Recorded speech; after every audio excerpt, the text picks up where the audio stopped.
E fia toi whatalo whātu le nei vaenga o le tai au, ia, o le aso tofi le nei, wha maa lo lawa le soi whomanuia.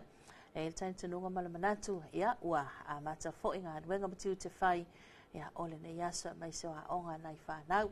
So te li la taula mai mua mai, ia, e le ngata fo le tāpua inga tona maota malawa, ia, mai se o le au whai ngā adwenga, i te tono la tau whai ngā adwenga. Ai pei ona masania i o la stofi la vaia le tāle sifulu le tai au, ia o tātou polo kalame whaatala noina, ia ma le ofisa o le komisio whainga palota, ia awa lawa le tui nātou nisi o vaenga, ia o ona whaamala mana maina masila fia e lo tātou tunu. Ai fifia whailo nei tai au, lea ua mātou a sota ia tunei, ia ma le sui fo i mai le vaenga operation, ia a le tātou ofisa o whainga palota, ia le sunga ia lio matua i tonga Kevin Nunu Folau ia e le nei vaenga le tai au. So i fumanuia e lau sunga lio ma lo lava le langi mama. Ia, te manatu e le i pawe velo le tapo kalame le nei tai au. Ia e whaatalo whātu i le soafa manu malo lo tātou o li Jesu Kristo. So wafa mai upo tu spa i le reo lo ufala, lo ufafu ma lo ufale. Mele vi e le nei tai au. Ia e whaatalo whātu fo i le wafiongo le fongo le po kalame. Ia whaino tā whaasoa le ni tai au. Ia a vele nei lau e whaafeilo e tulu malo si o tātou tunu. E fo i ua maone nei po kalame le ni tai au. Ia vele o leo whaatau wa e whai mafonga tau moli fo le afiongo le komisina o whai ngā palota. Ia le afiongo fo i ato le afoa, tu ia Filolo, John Stanley. Ia le pūlenga ia me se whaile ofisio o komisina o whai ngā palota. Mātou te whaafeilo e ato ai e le malo si o tātou tunu. O ma whaino maua mai, ia ma fia fo e whaalongolongo ma mai mua mai. Ile nei po kalame tai au ma. Malo, lawa sai fo manuia e lau sunga lio. Ia, o lewa mai taua matua i tumu lava. Le tātou ofisa ina ia so e lua lea na se ima vai atu nei. Se i au mai a sau no anga le tūlanga pe ona iaile vestala lea ua lewa wa nga ima iaile to telo le atunu. Whaftaita fili. Ia, e iale upu le atunu o le ngau alofa. Ia, e fo malesi upu le ngau mata. Ia e le ngona fo ine le pea no mātou tātālongo atu pea ia so uma ma le tausanga uma vai. Ia o le tūlanga tonu ale na nei ele tāo whelo fisa fo ia e mese fo ila whiongol komisina man pūlem. Ia sao mātou tau mwhaila vai longo le mamalo se o tātunu atunu. Ia le tūlanga lea. E lea la ua tau titilo atu ilunga ia la ata ilunga le media, Facebook, ele le lofi ma lo mamalo se o tātu atunu. Ia o le vai ngā lofa le nā. Peo na mātou tau mawhaia e whaamatala atu ia ma le tūlanga fo i ono le manumanunga. Ia ma le tūlanga lea i le mea fo i sa tupu mua. Ana o mātou tau mawhaila wa aua nei tue tupu. Ia lea la ua whaaforinga mai. Lea fo i ua toi anga i malima malo se o tātou tunu. Ia ono o le mawhawhaua lea tātou e tuu le last minute. Ia e peo na mātou whai atu. O le popo lenga le nā. Ia le tūlanga lea. Ia o le mai tau atu le teimine i tātou restalolo whaatino teimine i tō te lea si vaenga mātutua. Lea to a ngai mai. Ia e fo ia hal tūlanga fo i mai o lako ngai le i maua aku. Ia o lako. Ia e pio le nganga le nā. O le neipur kalame. Ia mātu te momoli atua le whamalo si au. Ia lava le onsa i le tātou atunu. A whaia e whina ngalo e te anga i mai le teimile nei o pisi. Ia o le tua lalo na. To lalona da to atunu ono sa ia lava le ono sa malo whaatai sau no au le asa tala e tūlanga pia na whaanga solo i tātou tīna sia lo ngā li lua mai ma tele sa la whai whaatai o lai whaanga solo al tātou ngalwenga i temine i sa la whai a whapeo le te mai mo mai a tātou e a lalampapa au e se o tātou motu i sa la whai au ne e misia au fo i te whatamala mana tua e mana o mielo sua tua a toa leipepa mana o mielo fisa o le pepa whanau o le idea e se ata, o le idea le sene avata vale, le sene a onga, o i idea a onga, ia le nupi wha. Ia ma pepa mna o ia pa whai fo i se valid passport. Ia o pepa nai mna o mea le ofisa. Ia e le tūlanga fo i le ta whaasoa le ia sila fia fo i le malo se o tātou tunu i sa la whai. E le mātou ofisa i sa le longa. Ia ma tūlanga fo i le vatua se tu alalo. Ia wha mole. O le ngaluenga le ofisa e te ina e lima te ina i tūla fono. A whai te anga e whai sau long le bank. E hei fo ia tūla fono le bank e Ili mata ita ina la to whaatino ele ia la to fo inga luenga. So se mtanga luenga malo. E o fo la whaatino ngā tātou ngā luenga i whaatino i le taimine le restala. E i fo i tūla whonu ele mata ita ina e. Ia o le stangata whapete le e te sua to ele se pepa i whaamauni ai. Ia lono fo maule nu ule te iai. Whaamole mole. A whai atu le mātou ofise mna mele su me o le pule nu. Ia o lono winga o le tasi le nātu la whonu ele mata ita ina ai. Le whaatinonga, mātou ngā luenga. Ia a o le tūlanga fule le whai whinaunga. Ia whaamole mole nā no mātou toi pa ia to le tūlanga lina.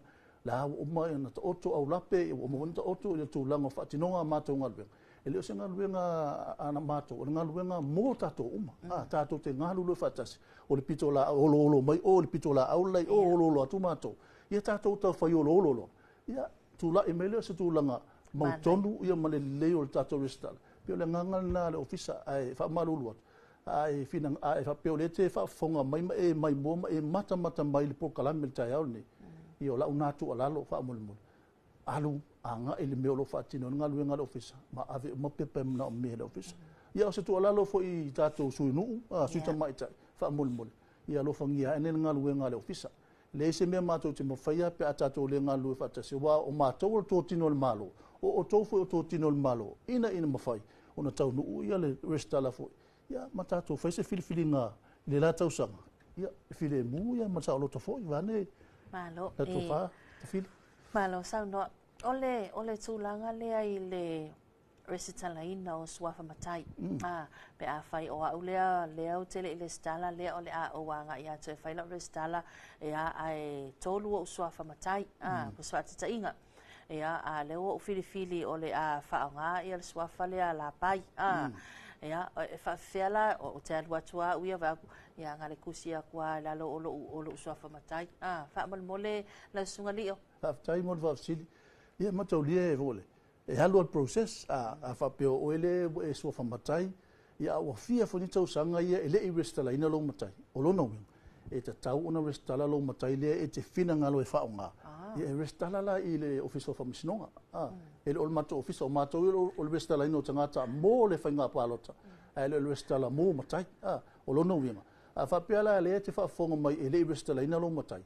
Ia olo no ne pe a whape e te whinangalo e whaongaro sua whamatai e te restala i le lola palota. Alo no winga o le office of Amisinonga e te anga i restala i whaatu la whono. Ia mai lola o certificate. A whape fo i la e tolu sua whamatai e te whinangalo ia ole mea mauti noa e whirifiri sua whamatai ne o matai ne e te a whape fo la o le nuu le te iai. E mwhaia wa ia vaenga o le fomu. E whaatino, e whaatumu tu se iau matai ia. Matai umai e tolu. Matai e tolu. E ele vaenga i lungo pepe. E tasi ala matai e whirifiri e te restala. I lungo. Malo whaatai wa pe wala no vesili. Ia o morma ni nonga le tātou tunu. Ia wai o le fo e sila fia e pe fo i lau sunga li o ia e tele nisi fo i o suafa matai le ua wha suafa inai. Ia mai sel mai moa mai ala tātou tunu. Ia tūlanga pe ona iai, whaamal mole lau sunga lio, a ta iai lava tūlanga sofa matai. E tu celebrate tala tangata ia pālota ma tangata leo le a tau wā. Mana ia tele, ia amako, o le mata leo a whape o le matai. O le mata ele mawhaina e run as a candidate pe a ele matai. A whape ala e te o ele ke run, e kawanga ele skala lo matai, le ki fufu e ke run nai. I whapena fole tangata le matai ai mana o restala i le. E whaonga ale matai. E le mwhainga e whaonga sou whatau le e te alu e te tamo e o se sui tau wā. Alongo e ka wanga whaonga alo sou whamatai. E ke alu e le pālota lea. E lo mani. Whawhea tūlanga le liwina o restala. A pia oa ulena o pālota le na umatu nei se vai. Ia le mātou i tū māloa la tau a sifo. Ia a le o mana au te pālota i le liu mai lau pālota a le whato a whātau sanga. O le as whaamal mole lio.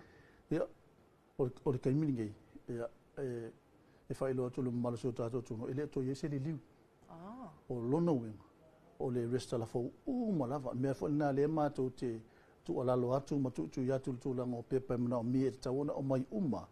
ia e mana o mia le toi fa arresta la fo uma e le toi ela se le fa pe ala e fina ngalo e te ia o lalo tu la vono le o le me te o le nu te no foi ia o lo no ina o ngale te arresta la ia o le matai la ia e fai langa filfilinga fa pe te matai fa tai ngoa o te matai sapari ia o te filfila o i sapali i fale ali e fai la filfilinga po feo o matai ne lua o te filifili e nga fa ngala lo so fa matai na fa pela o fale ali lo te matu e tonga e lo no winga e tauna resta le matu e tonga i fale ali ia ngo palo ka le fale ali mo ka sanga nge ia ai o ka kola ia le matai ia lo no winga i filifili ia te balotan bele te no foi ni te min ia o tu la fono na le te min nei o matai ia le o tu so e failan filfilinga e balotan no ule palo matai ia po no ule no foi e me fai foi na fa nga lo matai e le fa nga la i fangano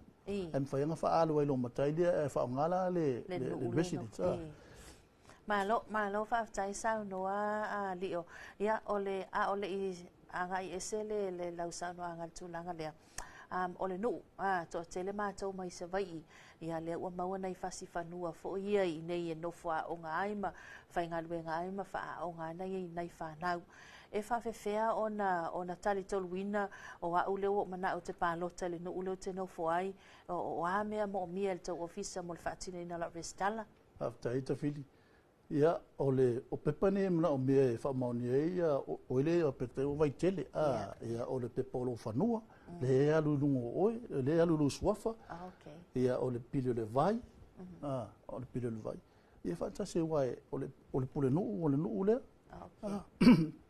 ia ma le whaiwhea o le ekaresia le te lotu ai le te lotu ai e whamaoni e o ele te nofo i ele lea po o whanua lea Fea fa mal mole lava se fa manina mai vala le fa fea pe o fanua o lo anti po lo anko ia o ka ikale o ke ngofo ai le teno fa o ngai o le ale to inga fa inga fa i tu langa le ia fa tai o fa pe o lo anti le ngal fanua le te la tu se le ima se mea o alu lunga lo ua fa pe le se o fanua lo anti e mo mira la mai le tu se la fomo le ta mai lo anti ia na a mai lo so foi tonu a ia o aile o vanga le no foi tonu ia ai o le tulanga foi le ina ia mfai ona mai o le ia wa a wala ni pefia e te sidi yalo anti te mile tulanga le a wala ngai e mai alo foi lona fa tinol tato lola wa final lola wa tapuni le lola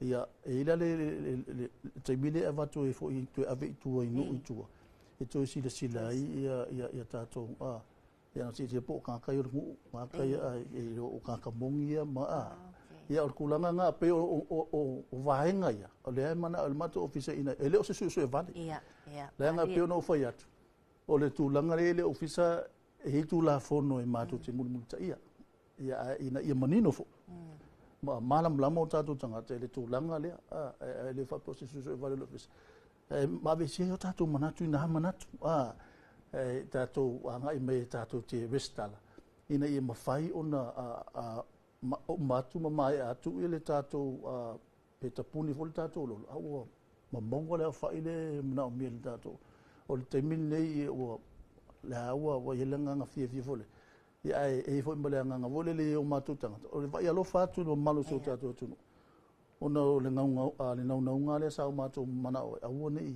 rasta ko awone i tum mo o last minute le fatu no le ngalwe mai e lo matuta o tanga fainga no o le temine mo tanga fainga no ona o la to pisinga no mana val tale lima ia o le temi foi le i ma tu ua tare varu le po ia o temi foi le wale tu o le varu a ma se vanga a pe kasu lu o po ka kasi ma ko ke o la ya tu ala ku mo e fa ia ma ko ngarwe pe o le ngangal na ele o mato fa inu ngase temi pa o le no mato tu temi mato te mana vo le varu ai a o ko ka le varu o la ku mo ka ko le ka ku atunu i fa fo le office i fa tino mato ngalwe ngase mai ono na unga le ngata fo mato te na ina i mafai ona alu te ngata o fa maleina alu te ngata o mai ana restala ia ai o fa tinonga ngal ngalu ngalo ofisa pe ole ole mātou nau ia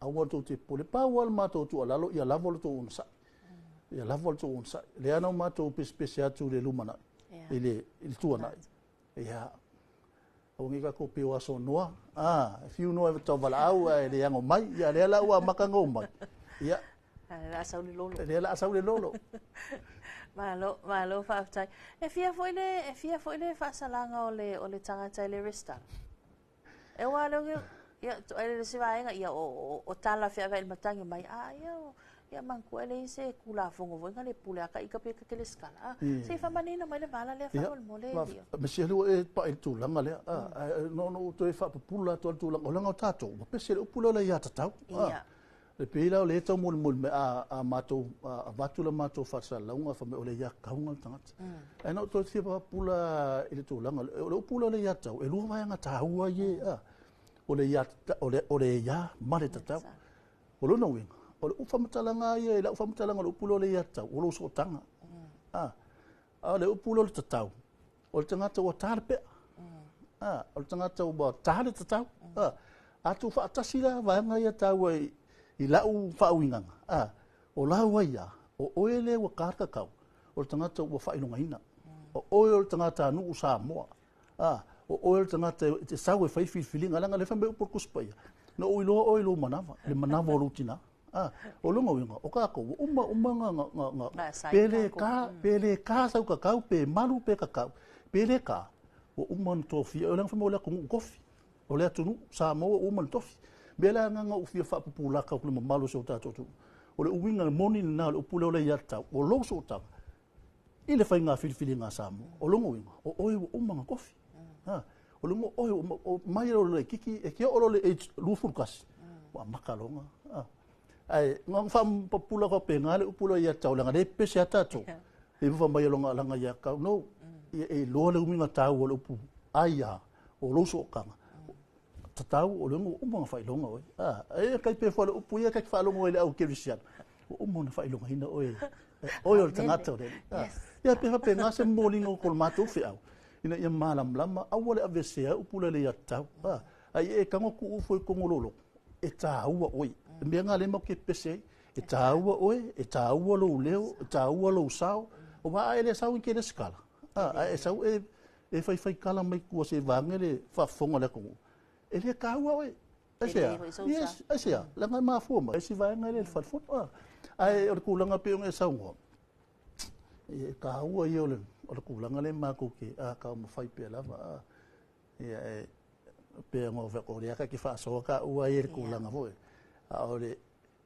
end of the day ma ko ke mga o mai le skala wale lua o nga ke le skala ke le sua ku le office faila restal ia mai online atu ole advanced la online ma ko le ke online scan umma pe pe na mia ia ma scan ma fa atu mo lunga online ngalo skua kwa faia biometrics po elo wata faia tama ilima umma esa ia si vai ngala le nga itu e te fa solo le kiu e fo le vai ngala online e fa solo fo kiu o le si sengal na e ke la ngolo la kwa pu lo waka ma fa yo fingerprint o le si le me le mali e fo si vai ngala online datu ia nga umbalong online a bo le pu e mai ka ko document si fa a fa le selfie o pu o ka pu me la ko ele pu e be so ma ke ina vai ngana fa mul a ma e fa le online nga ya nga i mai le officer ava pe o savai ia nga mga online e savai le savali a fio longa o sale longa ia ma nu ia fa solo te por kalam ia te nga ia tu ia fa tino ile online nga fa ai lo ale office o le nga online mai ia wala sia ki atu ala fa nga venga lai lungo system ia e fa pena fo la ta to ni munu ia ai me sia ta to ia fa nga luenga ale mo so tini online mai ia nga e fika mai le po le afiafi po la tini nga ia e mana ia la wo e mo ki ngo la mga online mai i o wala mai wo fa nga le office ina i mo fai ona fa fa ngo filo malo so ta to tunu ai fa mon le fa inka ko selfie selfie le avongi e selfie le online e ke deva pe mo long pe ka le fa le selfie le fa mon le ke suma i pu lo wata ia ma fa yo ka mai lim marka ko online le skala ele ma fai foi ona usawa uia mala utamba ia ta foi le passport Mato le fo le officer restala le officer restala finga palo te le officer fai passport e va toi e le si fa pia ya le o lo ke la kwa ma va tu lo va e ke suma la e po lo wata la ngai o ka passport va len kama ya ka fa ya la ngal kama le ka unga pu le ata o foringa ya ma ave tono tato lo malesina e mo si le fil tato tono o le tato le ko ngi IT se vangana e mana o mese IT fa mauni ai ni tupila fa mai fa e na tau sanga le officer ke mo mese IT se fulu talala ai mai alona fa atino la o mo le process ya le vanga metal restala o pu elo wat ia na nga ilo le fa le tapena mo le fainga palota le la lo mane ai ele ko inka ko IT ko so ka ko ele e ko ki lo wakale ngapu ile aso le wa ke la kulwa su elo suafa ia ma vaselo ngo wa la fa tino lo palota mo le no sile fie ke wa pe mo pu lo waka sa le ko va kulo IT le ai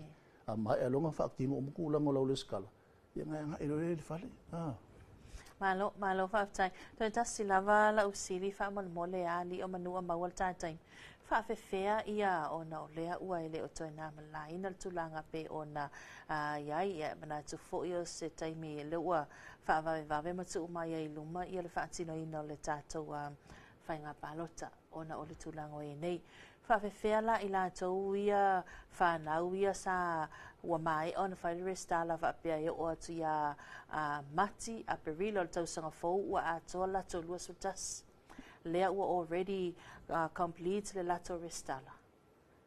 Paftai, wa makau le o le vasi vaenga lana. Ya. Esa moki ngoala ele mfaina nga palota si vaenga la ngali akolu fukasi la lo la fono. A fa pe o le vaenga na le tua to le aso le faye le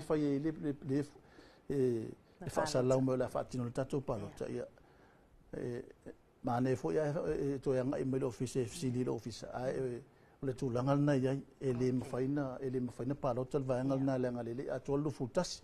A fa pela fa se kala fa ka inga ya ka ua ia a fa pe o kitopa o vaenga la le ko me o kitopa pe o le sufi ko kitopa le a ko lo futas ya o vaenga la ngale mfainga paloka a o vaenga la le su valu ngai kua ngai o le ia pe le to sang fo e lo ngale mfainga ko me kier fikiru ngole o so fa lo ngole lola ia a si vaenga la le ko mai ia lo nga wa ile ku langa nga longa tu la fono le ia o le futas le tato ti a matai ia se vangana wa se furu valu ia le ngale se tula fono el temi o le luatasi ale le a tololo luatasi ia fa mafaina restala ave o matanga palot malo fa tai ia tau ne te o isi se vaenga te fia sau no ia o le fa maena le tapo kalame fa tai te fili o te to fa manato tu malo se o tato tu no le to langa o le al tato restala lo fatino le temi o te no fo na no matu te famna tu atu ya a mugolo vano hanga i mai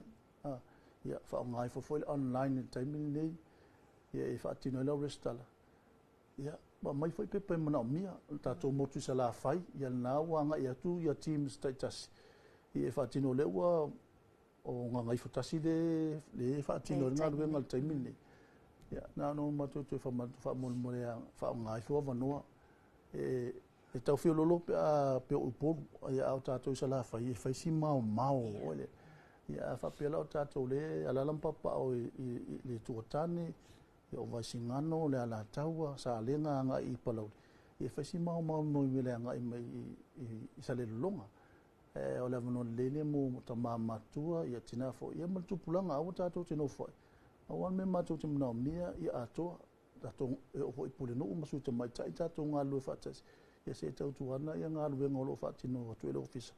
Ia ngā i foi wha maunia fo ia ma malu seo tātou tunu. Ia mata pena fo i mo le tātou palota ni tau sanga po a whea ato whai whaatino ele whai ngā whiriwhiringa seo tātou tunu.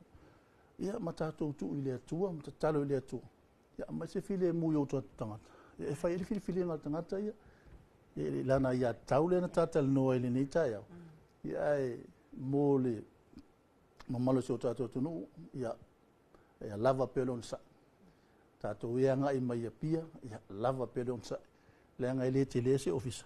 ia le hai tau mawhai le ofisa ai au tau te pole pe alu le siaso ma le siaso o mātou ngalu ia mātou te whaia lava le whaivo le tautua ia wase o tātou tunu ia wafo se manuia mo tātou ia mele tātou whainga whiwhinga ia vea ilo o leo whatawa e whai mawhonga tamon mule fo ele whionga le komisino whainga palota ele whionga tole a foa tu ia filolo John Stanley ia no malo le pulenga ia me se fo ele whainga le official komisino whainga palota ia mātou te mole atu lenga whaftairi tamai tai pule ia le malo le pulenga ia me se fo ele to ofisa whasalau ia wai fo i oe whaafonga mai ia mamai mua mai lipo kalang ia alo whangi ele atua molo to malosi ia me se fo i lau a whionga po lau to whaafota whiri pepe o whonga po kalang mele ni tau ia moni ele atua i fo whonga mo toi neva yaso ia man tātou wanga ia tu lumo i po kalami o toi Malo whaftai sau noa oe malau palota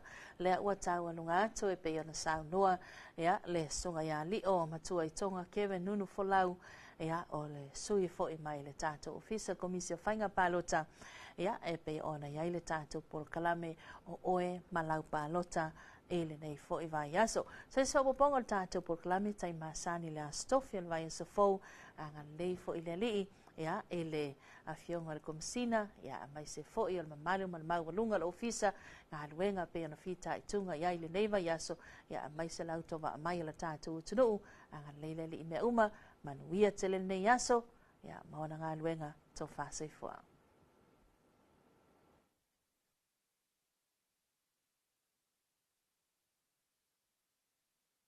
Olau palota olou leo